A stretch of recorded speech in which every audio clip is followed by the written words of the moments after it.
SDV news కి స్వాగతం. ముందుగా ఈనాటి ముఖ్య అంశాలు.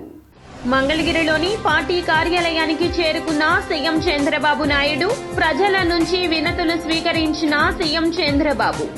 మిస్సింగ్ కేసుపై స్వయంగా రంగంలోకి దిగిన ఉప ముఖ్యమంత్రి పవన్ కళ్యాణ్. మాచవరం సీఐకు ఫోన్ చేసి కేసు వివరాలు తెలుసుకుని దీనిపై చర్యలు తీసుకోవాలంటూ ఆదేశం. హస్తకళాకారుల స్థితిగతులను మెరుగుపరిచేందుకు ప్రతి ఒక్కరూ హస్తకళా వస్తువులను కొనుగోలు చేసి ప్రోత్సహించాలని వెల్లడించిన చేనేత శాఖ మంత్రి ఎస్ సవిత.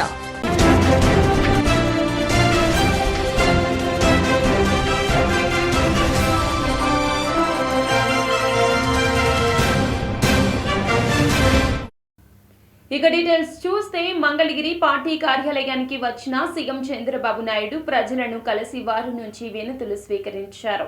ప్రతి శనివారం పార్టీ కార్యాలయానికి వెళ్లి కార్యకర్తలు సామాన్య ప్రజలను కలిసేందుకు ఆయన సమయం ఇవ్వాలని గతంలోనే నిర్ణయించిన విషయం తెలిసిందే.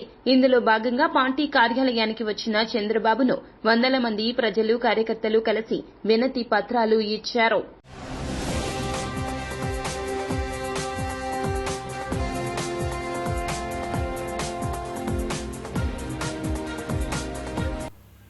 విజయవాడలో చదువుకుంటున్న మైనర్ మిస్సింగ్ కేసుపై స్వయంగా రంగంలోకి దిగారు ఉప ముఖ్యమంత్రి పవన్ కళ్యాణ్.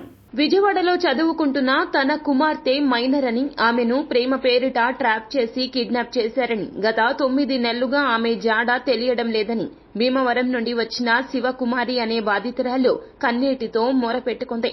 మాచవరం పోలీస్ స్టేషన్లో దీనిపై ఫిర్యాదు చేశామని, తమ కూతురు జాడ తెలిసినా పోలీసులు స్పందించడం లేదంటూ వేదన చెందారు.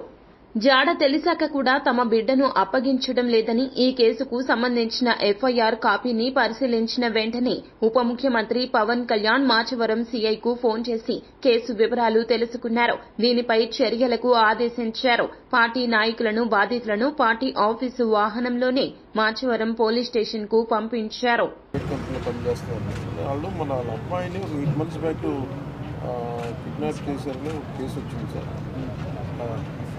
వాళ్ళ అమ్మాయినండి, అది 8 months, మనకి ఎఫ్ఐఆర్ కూడా ఉంది సార్. ఒకసారి మీరు చూసి కొంచెం. హోటల్ ఐలాపురంలో దీక్ష మీడియా ఆధ్వర్యంలో ఇంటరాక్షన్ విత్ కేకే కార్యక్రమం జరిగింది. ఈ కార్యక్రమానికి ముఖ్య అతిథులుగా బీజేపీ ఎమ్మెల్యేలు సుజనా చౌదరి, కామినేని శ్రీనివాస్, జనసేన నేత బాధిత శంకర్ విచ్చేసి కేకే సంస్థ అధినేత కిరణ్ కొండేటిని సత్కరించారు. అనంతరం వారు మాట్లాడుతూ ఎన్నికల్లో నిష్పక్షపాతంగా ఎగ్జిట్ పోల్స్ ను ప్రకటించారని, రాష్ట్రమంతటా తిరిగి ప్రజల నాడి తెలుసుకోవడంలో ఆయన సఫలమయ్యారన్నారు. అనంతరం కిరణ్ కొండేటి మాట్లాడుతూ ప్రజలు ఏ పార్టీ అయినా మౌలిక వసతుల సౌకర్యాలు కల్పించాలని కోరుకుంటూ 2019 ఎన్నికల్లో అయినా, ప్రస్తుతం జరిగిన సార్వత్రిక ఎన్నికల్లో అయినా స్పష్టమైన మెజారిటీ ఇచ్చారని కేకే కిరణ్ అన్నారు. రన్ చేస్తున్నాను. దీక్షా మీడియా ద్వారా కేకే గారిని ఒక 2 నెలల క్రితమే ఇంటర్వ్యూ చేశాము. కేకే గారికి నాకు 1 year నుంచి తెలుసు. కేకే గారికి సంబంధించిన ప్రతి ఒక్క వీడియో సంవత్సర కాలంగా మన దీక్షా మీడియాతో మనం ప్రమోట్ చేస్తూనే ఉన్నాము. ఆయన నా మిత్రుడు అని చెప్పుకోవడానికి నాకు చాలా గర్వంగా ఉంది. అలానే కేకే సర్వీస్ సంబంధించిన ప్రతి వీడియో 2 నెలల నుంచి ఆయన చేసిన ప్రతి వీడియో దీక్షా మీడియాలో పూర్తి స్థాయిలో మనం విడుదల చేయడం జరిగింది. ఎప్పుడైతే ఆయన విజయం సాధించారో ఒక్క నిమిషం కూడా తేడా లేకుండా అన్ని ఛానల్స్లో ఇంటర్వ్యూలు ఇస్తూ వచ్చారు. కానీ ఈరోజు నేను పిలవంగానే, అన్న ఇక్కడ మిమ్మల్ని కలవాలనుకుంటున్నారు లోకల్ వాళ్ళు, అలానే చుట్టుపక్కల గ్రామాల వాళ్ళు, అలానే మీరు నా స్నేహితుడు కాబట్టి అందరూ నన్ను అడుగుతున్నారు రండి అంటే, ఎంతమంది అడిగినా సరే, ఎమ్మెల్యే స్థాయి, మినిస్టర్ స్థాయి, అలానే శాటిలైట్ ఛానల్ వాళ్ళు అడిగినా సరే, లేదు దీక్షా మీడియాకి నేను అవకాశం ఇస్తాను, దీక్షా మీడియా కండక్ట్ చేస్తే నేనే వస్తాను అని చెప్పి నాతో ఈ ప్రోగ్రాం కండక్ట్ చేయించిన కేకే అన్నకి ఒకసారి నేను థ్యాంక్స్ చెప్పుకుంటున్నాను. అలానే ఈ ప్రోగ్రాము మనం కేకే గారిని ఇంటరాక్షన్ సెషన్స్ స్టార్ట్ చేశాము. మార్నింగ్ కొంతమంది ప్రముఖులు కలిశారు. ఇప్పుడు ఐలాపురంలో ఇక్కడ సభ ఏర్పాటు చేశాము. ఈవినింగ్ 4 o'clockకి మంగళగిరి నియోజకవర్గం తాడేపల్లిలో ఫార్చ్యూన్ గ్రాండ్లో మరొక సభ ఏర్పాటు చేశాం. అక్కడ కూడా దాదాపు 200 నుంచి 300 మంది అభిమానులు ఆయన కలవడానికి వస్తున్నారు. అలానే చుట్టుపక్కల గ్రామాల నుంచి కూడా బాగా ఎక్కువ మంది మా గ్రామాలకి రండి అని అడుగుతున్నారు. సో త్వరలోనే ఆల్రెడీ ఆయన స్టేట్ వైజ్గా అన్ని సిటీలు తిరుగుతున్నారు. ఇంతకుముందే చెప్పినట్లుగా అందరినీ కలవాలని ఎక్కువ మంది నియోజకవర్గాల నుంచి, ఎందుకంటే రాని నియోజకవర్గం రిక్వెస్ట్ లేదు, ప్రతి నియోజకవర్గం నుంచి రిక్వెస్ట్, లేదా ప్రతి దేశం నుంచి ఇక్కడికి ఒకసారి రండి అని అంటున్నారు. సో అందరినీ కలవలేకపోయినా కనీసం 4-5 రోజులన్నా దీనికి స్పెండ్ చేసి 4-5 ప్లేసులు నేను ఊరిని అలా కలుసొద్దామని నాకు శాయశక్తుల అవకాశం ఉన్నంతసేపు ప్రయత్నిస్తున్నాను. సో కలవలేని వాళ్ళకి, నేను రాలేని నియోజకవర్గాలకి అందరికీ సారీ చెప్పుకుంటూ థ్యాంక్ యూ అండి, థ్యాంక్ యూ. సో ఇప్పట్లాగే ఎప్పుడు కూడా ఏ పార్టీకో, ఏ వ్యక్తులకో, ఏ వర్గాలకో సపోర్ట్ చేయకుండా ఇలాంటి నిబద్ధతతోనే, ఇలాంటి నిజాయితీతోనే ముందుకెళ్తానని. సో ఈ కేకే సర్వీస్ అనేది కేవలం ఆంధ్రప్రదేశ్కి సంబంధించిన కాకుండా మొత్తం దేశవ్యాప్తంగా అన్ని రాష్ట్రాల్లో చేయగల దమ్ముతో మనం ముందుకెళ్తామని, ఒక తెలుగు వాళ్ళగా మనం గర్వపడే పొజిషన్కి మనం ఉండాలని నేను కోరుకుంటూ, అలాగే మీ రంగాల్లో కూడా ధైర్యంగా నిజాయితీగా ముందుకెళ్తారని, ఇలా వెళ్తే ప్రతి ఒక్కరి ఆశీస్సులతో పాటు ఖచ్చితంగా మీరు ముందుకెళ్తారని నమ్ముతూ, దానికి ఒక ఆదర్శంగా నేను నిలబడాలని, దానికి తోడు నిజాయితీగా ఉండాలని విశ్వసిస్తూ ఇంటర్వ్యూస్ చేశానండి. ఈవీఎం ట్యాంపరింగ్ మామూలుగా ఈవీఎం మిషన్స్ని పెట్టి అందరికీ ఒకసారి చూపించడం జరుగుతుంది. తర్వాత రెండో స్టేజ్లో దానికి ఏ స్టేజ్కి వెళ్తుందని చెప్పి దాని రెండో స్టేజ్లో చూపిస్తారు. అంటే మూడో స్టేజ్, ఈ ప్రతి స్టేజ్లో కూడా మనకు ప్రతి పార్టీ ఒక రిజిస్టర్డ్ సెంట్రల్ పార్టీ నుంచి స్టేట్ వరకు అన్ని పార్టీల యొక్క సభ్యుల్ని పిలిచి వాళ్ళ ముందే చేయడం జరుగుతుంది. అలా ప్రతి స్టేజ్లో చేసిన తర్వాత మళ్ళీ బూత్కి వెళ్ళిన తర్వాత 5వ స్టేజ్లో 6వ స్టేజ్లో బూత్లో కూడా మీ చేత ఒక 50 ఓట్లు వేయించి ఆ ఓట్ల దగ్గర స్లిప్పులు పడుతున్నాయా లేదని ప్రతి ఒక్కరిని వెరిఫై చేపిస్తారు. లాస్ట్లో అయిపోయాక కూడా ఎంతమంది మహిళలు వేసారు, ఎంతమంది వృద్ధులు వేసారని చెప్పి ఆ డీటెయిల్స్ కూడా ప్రొవైడ్ చేస్తారు. ఈ విధంగా 8 స్టేజ్లో ప్రతి ఒక్క పొలిటికల్ పార్టీ నుంచి దానికి సంబంధించిన వ్యక్తుల ముందే ప్రతి ఈవీఎం మిషన్ని చూపించడం జరుగుతుంది. ఈ 8 స్టేజ్లో ఏ చిన్న ఇష్యూ వచ్చినా ఆపేస్తారు. తర్వాత రిజల్ట్స్ వచ్చాక చెప్పడం అనేది అది అంత కరెక్ట్ కాదేమో. మనం ఏ పార్టీ అయినా, పోయినసారి టీడీపీ అన్నా, ఈసారి వైసీపీ అన్నా కానీ ఎవరైనా కానీ మనం యాక్సెప్ట్ చేసి మనం ఎక్కడెక్కడ ముందుకు వెళ్ళాలి కరెక్ట్ చేసుకొని దాన్ని ముందుకు వెళ్తే ఉపయోగపడుతుంది. కానీ ప్రజల్ని కొంచెం తప్పుదారి పట్టిస్తూ మభ్య పెడితే మటుకు అది కరెక్ట్ కాదేమో. ఎనీ పొలిటికల్ పార్టీ, ఎనీ లీడర్స్కి అది కరెక్ట్ కాదు. మనం మిస్టేక్స్ని కరెక్ట్ చేసుకొని, ఈరోజు నా ప్రెజెంటేషన్లో మిస్టేక్ జరిగిందంటే అది యాక్సెప్ట్ చేసుకోవాలి. హస్త కళాకారులను ప్రోత్సహించాలని చేనేత శాఖ మంత్రి ఎస్ సరిత సూచించారు. గాంధీనగర్లోని లేపాక్షి ఎంపోరియంను బీసీ సంక్షేమం చేనేత శాఖ మంత్రి ఎస్ సవిత సందర్శించారు. అమ్మకానికి ఉన్న ప్రతి వస్తువును పరిశీలించారు. అమ్మకాలపై ఆరా తీశారు. హస్తకళా వస్తువులపై ప్రజలకు ఎలాంటి అవగాహన ఉందో ఎంపోరియంలో ఉన్న సిబ్బందిని అడిగి తెలుసుకున్నారు. ఈ సందర్భంగా ఆమె మాట్లాడుతూ ప్రతి ఒక్కరూ చేనేత హస్త కళలను ప్రోత్సహించాలన్నారు. ప్రస్తుతం 80 కోట్ల టర్నోవర్ ఉందని, దానిని 100 కోట్ల టర్నోవర్ కు చేరేలా రాష్ట్ర ప్రభుత్వం కృషి చేస్తుందని తెలిపారు. అన్ని కళలు అందరికీ ఉపయోగపడేటివి, సామాన్యమైన ప్రజల దగ్గర నుంచి అత్యున్నతమైన స్థాయి ఉండే వారి వరకు ఉపయోగపడే ప్రతి వస్తువు ఇక్కడ దొరకటం నిజంగా చాలా గర్వంగా ఉందని కూడా తెలియజేస్తున్నాను. నన్ను డిపార్ట్మెంట్ వాళ్ళు కూడా నాకు తెలియజేశారు వాట్ ఈజ్ వాట్ అనేది. ఇప్పుడు రాష్ట్రంలో మొత్తం లేపాక్షి ఎంపోరియంస్ మొత్తం 16 ఇక్కడ ఉన్నాయి, 3 బయట ఉన్నాయి, ఇతర రాష్ట్రాల్లో ఉన్నాయి. అదేవిధంగా మేము కూడా తెలియజేసేది, మేము కూడా చేయబోయేది కూడా ఒకటే. ఇంకా కొన్ని మన రాష్ట్రంలో లేపాక్షి ఎంపోరియంస్ కొన్ని రీమోడల్ చేయాల్సిన పరిస్థితులు కొన్ని ఉన్నాయి, అవి కూడా చేయబోతున్నాం. అదేవిధంగా హస్తకళాకారులకు మరికొంత ఉపాధి పెంచే విధంగా కూడా మేము ప్రయత్నాలు చేస్తున్నాం. ఇది అందరి బాధ్యత, రాష్ట్ర ప్రజలందరి బాధ్యతగా స్వీకరించాలి. ఎందుకంటే హస్తకళాకారులు పరిస్థితి కూడా చాలా బాగాలేదు. కాబట్టి ప్రతి ఒక్కరూ, ఇక్కడున్న ప్రతి ఒక్క వస్తువు ప్రతి ఇంటికి అవసరమైనది. కాబట్టి ప్రతి ఒక్కరూ దీన్ని కొనవలసిందిగా కూడా తెలియజేస్తున్నాం. ఇండైరెక్ట్గా రాష్ట్రానికి, ఇక్కడున్న ప్రజలందరికీ మనం ఇక్కడ మన హస్తకళాకారులందరికీ సహాయపడిన వాళ్ళం అవుతామని కూడా తెలియజేస్తున్నాం. ఈ షోరూమ్ ఇతర రాష్ట్రాల్లో కూడా మరికొన్ని కూడా మేము ప్లాన్ చేయబోతున్నాం. అదేవిధంగా విదేశస్తులు కూడా, నేను ఇప్పుడు ఇక్కడికి విజిట్కి వచ్చాను, విజిట్కి వస్తే వాళ్ళు ఆంధ్రప్రదేశ్లో 53 to 56 క్లస్టర్స్ ఉన్నాయి, అంటే హ్యాండీక్రాఫ్ట్స్ క్లస్టర్స్ ఉన్నాయి. ఈ క్లస్టర్స్లో right from Srikakulam to Anantapur ఎన్నో విభాగాలు, చేనేత కావచ్చు, అలాగే హ్యాండీక్రాఫ్ట్స్ కావచ్చు మనకున్నాయి. ఇక్కడ అన్ని డెవలప్మెంట్ చేస్తూ మనకి ఈరోజు 2,05,000 మంది ఆర్టిసన్స్ మాకు రిజిస్ట్రేషన్లో ఉన్నారు. వీళ్ళందరికీ కూడా మోడర్నైజ్గా ఇంకా డెవలప్ చేయడానికి ట్రైనింగ్స్, వీళ్ళ యొక్క మార్కెట్స్ను పెంపొందించడానికి ఎగ్జిబిషన్స్ ఇవన్నీ చేస్తున్నా. మొన్ననే మినిస్టర్ గారు పదవి స్వీకారం తర్వాత ఒక చిన్న మీటింగ్ తీసుకున్నారు, అవన్నీ ఎక్స్ప్లెయిన్ చేశాము.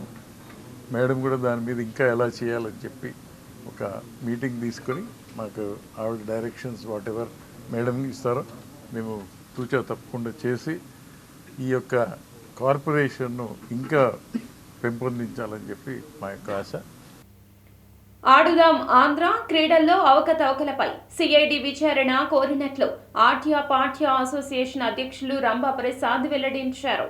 విజయవాడ ప్రెస్ క్లబ్ లో జరిగిన మీడియా సమావేశంలో రంభా ప్రసాద్ మాట్లాడుతూ జగన్ ప్రభుత్వంలో జరిగిన సీఎం కప్ ఆడుదాం ఆంధ్ర క్రీడల నిర్వహణలో చోటు చేసుకున్న అవకతవకలపై మాజీ మంత్రి రోజా చాలా తేలిగ్గా మాట్లాడారన్నారు. నాసిరకం పరికరాలు కొనుగోలు చేసి కుంభకోణానికి పాల్పడ్డారన్నారు. చంద్రబాబు హయాంలో నాణ్యత కలిగిన క్రీడా సామగ్రి కొనుగోలు చేశారని గుర్తు చేశారు.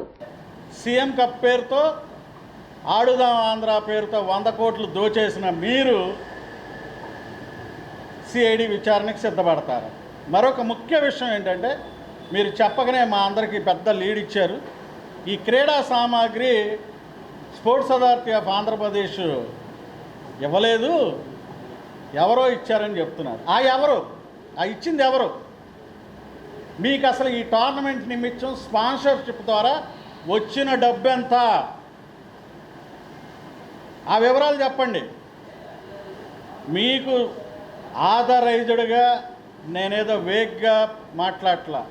ప్రతి సచివాలయానికి ఏ క్రీడా కిట్లు ఇచ్చారు అనేది, అలాగే స్పోర్ట్స్ మెటీరియల్ ఏ సచివాలయానికి మండల స్థాయికి జిల్లా స్థాయికి ఇచ్చినటువంటి రాష్ట్ర ప్రభుత్వం అనౌన్స్ చేసినటువంటి ఈ లిస్టు, అలాగే డిఎస్ఏలకి ఇచ్చినటువంటి లిస్టు, డిఎస్ఏలకి బ్యాంక్ అకౌంట్లతో సహా ఇచ్చినటువంటి లిస్టు, అలాగే క్రీడాకారుల బయోడేటాతో సహా విసిఎండి ఇచ్చినటువంటి లిస్టు, ఇట్లన్నిటి మీద మీరు విచారణకు సిద్ధపడతారు.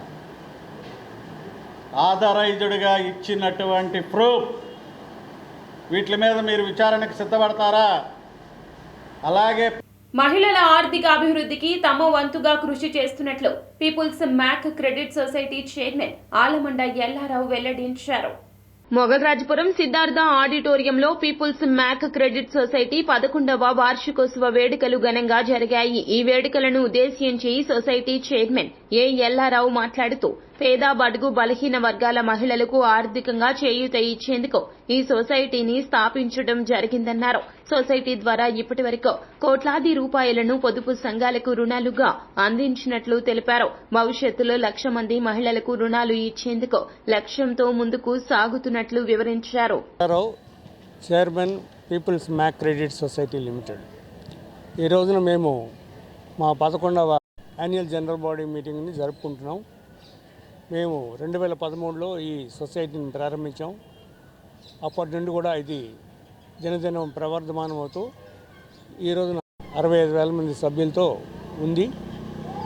మేము ముఖ్యంగా మహిళలకి చాలా సహాయం చేస్తున్నాము.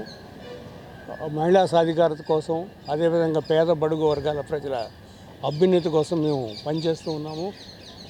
ఈ రోజున ప్రతి సంవత్సరం కూడా మేము చక్కటి లాభాలు గడిస్తూ 13% డివిడెండ్ వాళ్ళకి పే చేస్తున్నాము. అంతేకాకుండా ఈ సంవత్సరం మేము ప్రత్యేకంగా సభ్యుల సౌలభ్యం కోసం ఒక యాప్ను కూడా రిలీజ్ చేస్తున్నాము. ఆ యాప్ వల్ల ఈ సభ్యులు ఎవరు మా ఆఫీస్కి రాకుండానే వాళ్ళ ఇళ్లలోనే ఉండి వాళ్ళ ట్రాన్సాక్షన్స్ అన్నీ చేసుకునేటట్టుగా అవకాశాన్ని కల్పిస్తున్నాము. ఇది ఈ కోఆపరేటివ్ సొసైటీస్లోనే మొట్టమొదటిసారిగా ఇటువంటి దాన్ని మేము ప్రారంభించడం జరుగుతుంది. నేను Jyotsna, people's Mac credit society ట్రెజరర్ని.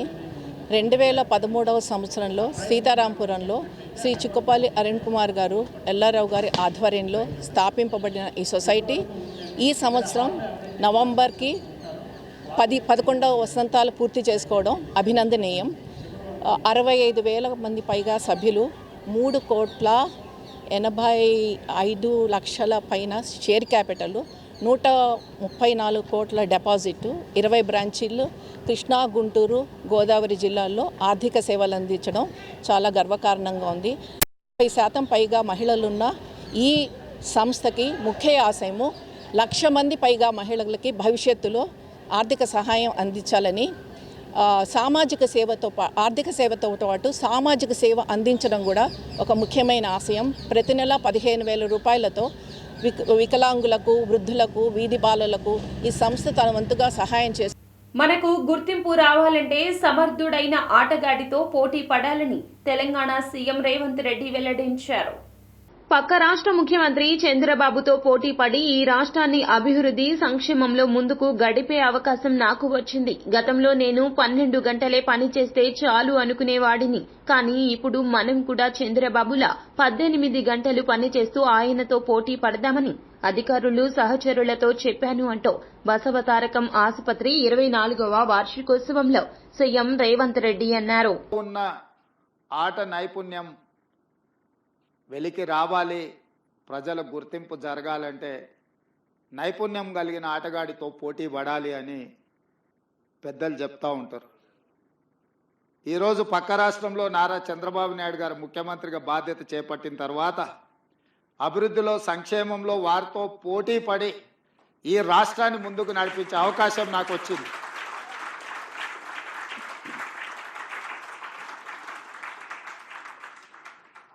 గతంలో 12 గంటలు పనిచేస్తే సరిపోతుంది, అంతకు మించి అవసరం లేదు అనుకునేవాడిని. కానీ ఇప్పుడు వారు 18 గంటలు పనిచేస్తే నేను 12 గంటలతో సరిపెడితే కుదరదు. కాబట్టి మా అధికారులకు, మా సహచరులకు మనం కూడా 18 గంటలు పని చేయాల్సిందే. అభివృద్ధి విషయంలో, సంక్షేమం విషయంలో పోటీపడి ఈ 2 తెలుగు రాష్ట్రాలు ప్రపంచానికే ఒక రోల్ మోడల్గా నిలబడాలి అని నేను భావిస్తున్నాను. ఆ దిశగా మా ఆలోచన, మా విధానాలు, మా నిర్ణయం ఉంటుంది. అక్రమంగా వైసీపీ కార్యాలయం కట్టి సక్రమం అని చెప్పడం వైసీపీ నేతలకే చెల్లుబాటు అయ్యిందని జనసేన మంగళగిరి నియోజకవర్గ ఇన్ఛార్జ్ చిల్లపల్లి శ్రీనివాసరావు అన్నారు. మాజీ సీఎం జగన్ నివాసం వద్ద పేదల ఇళ్లను కూల్చినప్పుడు వైసీపీ నాయకులు ఏం చేశారు? అక్రమ కట్టడం కూల్చివేతపై మాజీ సీఎం జగన్ ట్వీట్ చేయడం దారుణం. మాజీ మంత్రి అంబటి బోటు యార్డు స్థలంలో రాత్రికి రాత్రి చీకటి జీవోలు వైసీపీ కార్యాలయానికి పర్మిషన్ ఇచ్చారన్నారు. దీనిపై జనసేన ఆ రోజే అభ్యంతరం తెలిపిందని వెల్లడించారు. ఇక్కడ తాడేపల్లిలో ఒక బోట్ యార్డుకి సంబంధించినటువంటి స్థలంలో పీడబ్ల్యూడీ వర్క్షాప్ కింద ఉన్నటువంటి స్థలంలో ఒక వైసీపీ పార్టీ ఆఫీసు అక్రమ కట్టడాన్ని కూల్చివేతనాన్ని వీళ్ళు ఏదో సక్రమం అన్నట్టుగా ఈ రోజున వారి మాజీ ముఖ్యమంత్రి గారు జగన్మోహన్ రెడ్డి గారు ట్వీట్ చేయటం, అలాగే వారి యొక్క మంది మార్బలంతో అంబటి రాంబాబు గారు ఇక్కడికి వచ్చి ఏదో అంటే అనకూడదు కానీ పత్తిత్తి కబుర్లాగా చెప్పడం మాకైతే చాలా ఇబ్బందికరంగా ఉంది. దేనికంటే గత సంవత్సరం ఫిబ్రవరి 6వ తారీఖున అర్ధరాత్రి ఏదైతే ఈయన ఇరిగేషన్ మినిస్టర్గా ఉన్న అంబటి రాంబాబు గారు రాత్రికి రాత్రి ఏదో స్పెషల్ జీవో పాస్ చేసి ఒక పార్టీ ఆఫీస్కి ఒక అందమైన ఒక నడిబొడ్డున్నటువంటి ఈ తాడేపల్లిలో ఒక అందమైన ప్లేస్లో ఒక నదీ తీరం అంటే ఒక కాలువ తీరంలో ఒక బోట్ యార్డుగా ఒక బ్రిటిష్ కాలం నాటి నుంచి ఉన్నటువంటి ఇక్కడ కన్నేసి దాని మీద వాళ్ళ పార్టీ ఆఫీస్కి 33 సంవత్సరాలు లీజు తీసుకోవటం, అప్పటికప్పుడు అర్ధరాత్రి ఫైల్ కదపటం, ఇక్కడంతా పోలీస్ బందోబస్తు పెడతాం. ఆ రోజున మేము వచ్చి జనసేన పార్టీ వచ్చి ఆ రోజున అడ్డుకోవటం ఇది తప్పు. ప్రజలకు ఉపయోగపడే ప్రజల యొక్క ఆస్తులు ఇవి, ప్రజలకు ఉపయోగపడే విధంగా ఉండాలి కానీ మీ పార్టీ ఆఫీస్ పెట్టుకునటానికి కాదు ప్రజలు చెప్పి ఆ రోజున మేము తీవ్రంగా ఖండించాం. అయినా కానీ వీళ్ళు వాళ్ళ చేతిలో అధికారం ఉంది, ఇంకా మాది రాజ్యాధికార పాలన, రాజు పాలన, మేము జీవితాంతం మేమే ఉంటామని చెప్పి ఒక ప్రభుత్వ భూముల్ని అక్రమంగా లీజు తీసుకొని కనీసం సిఆర్డీఏ పర్మిషన్ కూడా లేకుండా వాళ్ళు కడతాం. దాన్ని ఈ రోజున ఏదైతే మా అధ్యక్షుడు పవన్ కళ్యాణ్ గారు బలపరిచినటువంటి ఎన్డీఏ గవర్నమెంట్ వచ్చిందో ఆ రోజున పవన్ కళ్యాణ్ గారు కూడా చెప్పారు, ఈ ప్రజల ఆస్తులు ప్రజలకు సంబంధించినవి, ప్రజల కోసం ఉపయోగపడే విధంగా ఉండాలి. మంచి కార్పొరేట్ హాస్పిటల్లో, ఉద్యానవనాలు, లేదంటే మంచి మెడికల్ కాలేజీలు అలాంటి వాటికి ఉపయోగించాలి కానీ గవర్నమెంట్ తరఫున ఇది తప్పు అని చెప్పి ఆ రోజున జనసేన పార్టీ తీవ్రంగా ఖండించింది. అటువంటి అక్రమ కట్టడాలని కూల్చివేసే ఇది ఉంది. దేనికంటే స్వయాన మీ ముఖ్యమంత్రి గారు ఉండటానికి, ముఖ్యమంత్రి గారికి మీ మాజీ ముఖ్యమంత్రి గారు జగన్మోహన్ రెడ్డి గారు ఉండేదానికి పేదల్ని రాత్రికి రాత్రి 12 గంటలకి చీకటి జీవోలు ఇచ్చి 12:30కి రోడ్డును పడేసిన 200 కుటుంబాలను మీరు రోడ్డును పడేశారు ఆ రోజున. ఏపీలో 40,336 వ్యవసాయ విద్యుత్ కనెక్షన్లు మంజూరు అయినట్లు దస్త్రంపై తొలి సంతకం చేశారు మంత్రి గొట్టిపాటి. ఆంధ్రప్రదేశ్ రాష్ట్రంలో కొత్తగా 40,336 వ్యవసాయ విద్యుత్ కనెక్షన్లు మంజూరు చేస్తూ రాష్ట్ర ఇంధన శాఖ మంత్రి గొట్టిపాటి రవికుమార్ దస్త్రంపై తొలి సంతకం చేశారు. ఈ మేరకు అమరావతి రాష్ట్ర సచివాలయంలో ఆయన వేద పండితుల ఆశీర్వచనాల మధ్య ఇంధన శాఖ మంత్రిగా పదవీ బాధ్యతలు చేపట్టారు. ఈ సందర్భంగా 40,336 కొత్త వ్యవసాయ విద్యుత్ కనెక్షన్లు మంజూరు చేస్తూ దస్త్రంపై తొలి సంతకం చేశారు. పేరు పేరున నా ధన్యవాదాలు. అట్లా నా నియోజక ప్రజల తరపున కూడా ధన్యవాదాలు తెలియజేస్తా ఉన్నాను. అదేవిధంగా నన్ను ఎన్నుకున్న నా నియోజక ప్రజలకు కూడా పేరు పేరున ధన్యవాదాలు తెలియజేస్తా ఉన్నాను.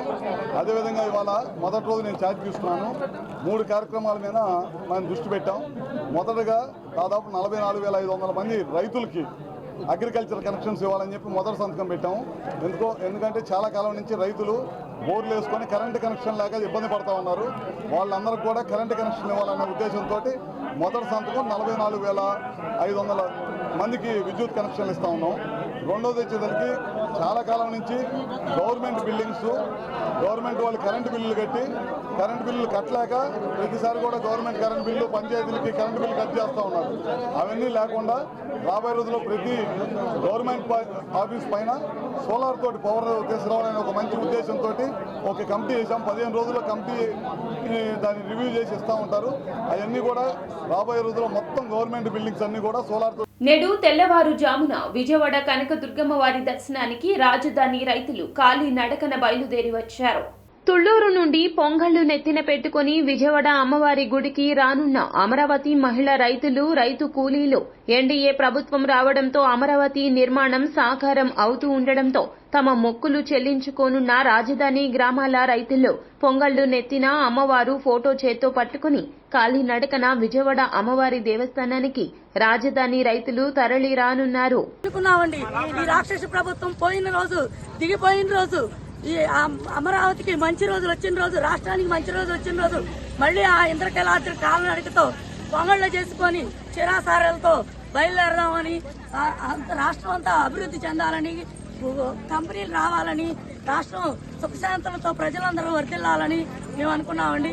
ఈ రోజు అందుకని ఈ మొక్కులు తీర్చుకోవడానికి కాలినడకన ప్రతి ఒక్కళ్ళు అన్ని గ్రామాలు 29 గ్రామాల మహిళలు, రైతులు బయలుదేరామండి. ఇప్పటికీ ఈ మొక్కు తీర్చుకోగలుగుతున్నాము. దీనికి అవకాశం ఇచ్చి రాష్ట్రంలో. వార్తలు ముగించే ముందు ముఖ్య అంశాలు మరోసారి. మంగళగిరిలోని పార్టీ కార్యాలయానికి చేరుకున్న సీఎం చంద్రబాబు నాయుడు, ప్రజల నుంచి వినతులు స్వీకరించిన సీఎం చంద్రబాబు. మిస్సింగ్ కేసుపై స్వయంగా రంగంలోకి దిగిన ఉప ముఖ్యమంత్రి పవన్ కళ్యాణ్ మాచవరం సీఐకు ఫోన్ చేసి కేసు వివరాలు తెలుసుకుని దీనిపై చర్యలు తీసుకోవాలంటూ ఆదేశం. హస్తకళాకారుల స్థితిగతులను మెరుగుపరిచేందుకు ప్రతి ఒక్కరూ హస్తకళా వస్తువులను కొనుగోలు చేసి ప్రోత్సహించాలని వెల్లడించిన చేనేత శాఖ మంత్రి ఎస్ సవిత. ఎస్డీవీ న్యూస్ సమాప్తం. నమస్కారం.